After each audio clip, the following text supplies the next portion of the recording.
Mimi Samia Suluhu Hassan naapa kwamba nitakuwa mwaminifu kwa Jamhuri ya Muungano wa Tanzania na kuitumikia kwa moyo wangu wote, na kwamba nitaihifadhi, nitailinda na kuitetea Katiba ya Jamhuri ya Muungano wa Tanzania kwa mujibu wa sheria iliyowekwa.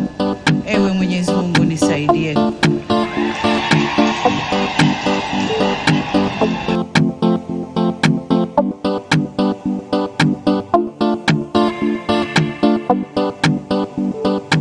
Mimi Samia Suluhu Hassan naapa kwamba nitatenda kazi zangu za urais wa Jamhuri ya Muungano wa Tanzania kwa uaminifu na kutimiza wajibu wa kazi hizo kwa bidii na moyo mkunjufu, na kwamba nitawatendea haki watu wote kwa mujibu wa sheria, mila na desturi za Jamhuri ya Muungano wa Tanzania bila woga, upendeleo, huba wala chuki. Ewe Mwenyezi Mungu nisaidie.